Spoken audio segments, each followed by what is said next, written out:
Thank you very much. I mean, I really, when you get this task of being a discussant, the worse the report, the more you have to say. I have to say, I think this report was really excellent in its own terms, and I have to some extent struggled in order to say what I want to say. I think the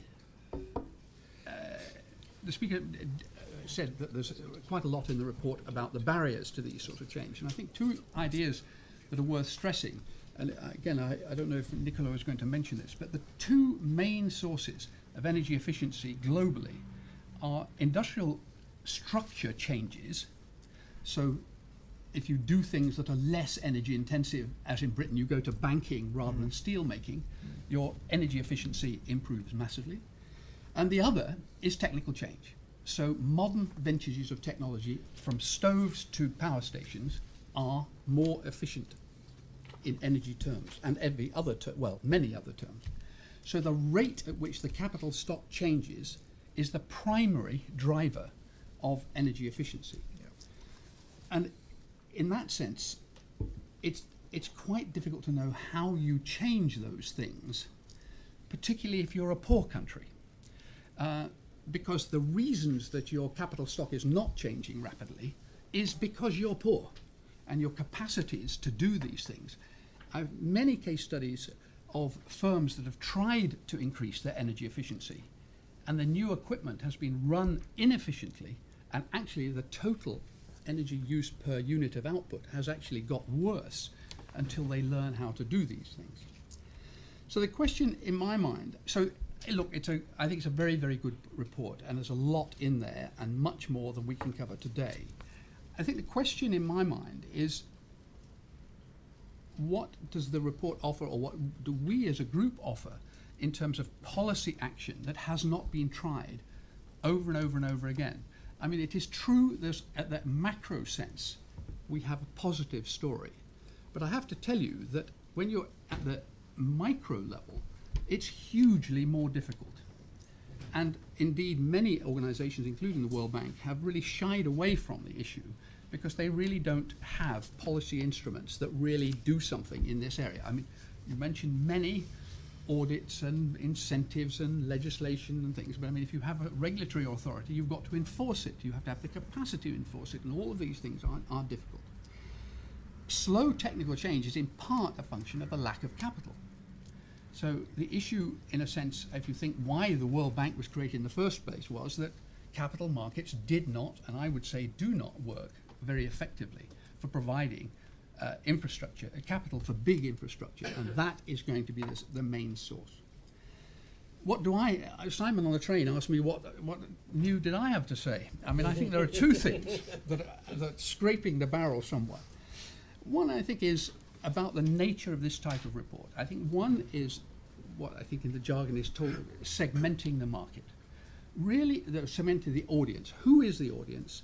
And are there different policy statements and different evidential statements for different policy countries? I mean, what you do in China is rather different from what you do in Botswana.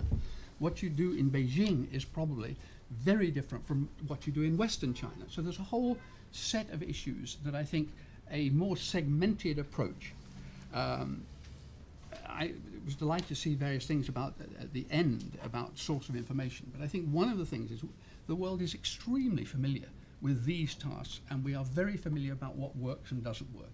And I think to have a guide to, in a sense, the how-to manuals, what manuals do UNIDO think are the best if you want to have an energy audit program, if you want to have legislation or whatever. The how-to, I think most politicians probably understand that a high level energy efficiency is a good idea, but what you're going to do on Monday morning. One of the things it says, you have to have a stable policy environment. I was just trying to remember whether Britain has an energy policy, and I have the feeling we don't yet have an energy policy, and certainly it's not stable. If you think of the feed-in tariff changing overnight and without warning. The other thing sitting in this building that struck me was really, so this is my second response, which is really to use the tools of political economy, the issues, the so-called new political economy according to ODI, that really look at the political processes by which particular interest groups favour something like energy efficiency, and those that either block it or have no interest in it. So there's a whole lot of things going on now, and I think it has not been applied in this area, and it has not really been applied very effectively at the sectoral level generally. But in the energy area, energy efficiency area, I think there's a whole series of issues. I think it is probably difficult for the UNIDOs of this world to talk too much about these things, but clearly rent seeking being the other side of regulation, being a critically important thing. Every time you have a regulation, it means that some official can say to you, if you want my certificate, you're going to have to pay me. So there's a whole lot of things that make many of these policy instruments very difficult to do. And also well, I go back one.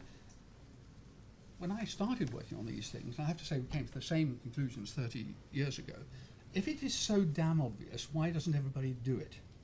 And that seems to be an interesting starting point. And many of us used to say, well, there's a lack of political will. And in the 70s, that was the end of our reports. What I feel now, in the 21st century, is that should be the beginning of our reports. What are we going to do about getting consortia of like-minded progressives to move in a particular way, and how do you do this thing? It is certainly also true that certain types of intervention have hugely less flack and opposition than others. I remember in Colombia they changed the tax on the size of engines overnight, nobody noticed, and it had a profound effect. They raised the electricity price by the petrol price by 10%, and there were riots in the street and people died. So the effects and the opposition vary greatly. So political insights into this whole thing. Nearly finished? Very, very quickly. I mean, in terms of this categorization, I mean, I think the fact that you are unfortunately forced to have China in the developing country group, I think these categorizations don't work very much these days, and I think there's a whole range of different things. Can I just finish on what is energy? I know it's a very boring academic point, but we're talking coal, gas, oil, electricity. Vast amounts of the world work on other fuels, the woods and charcoals and vegetable material and those sorts of things. And these things really matter. And the whole issue of energy efficiency in the conversion of biomass to useful energy is clearly important. It's outside your remit, but I think it's an extremely important set of issues. And if you think of energy, including animate energy, the story is quite different. The story of development is the transfer of or conversion of animate energy to inanimate energy. So sweat labor to machines to do the work. And I think that one of the statements of the thing, if you look at the total energy input per unit of output, it is hugely high in those parts of the world where people are farming and all the inputs are human or animal inputs. And so development is really about that shift, a massive increase in inanimate energy in the first phase of development. And that is inevitable. Very good. Sorry. Thank you very much.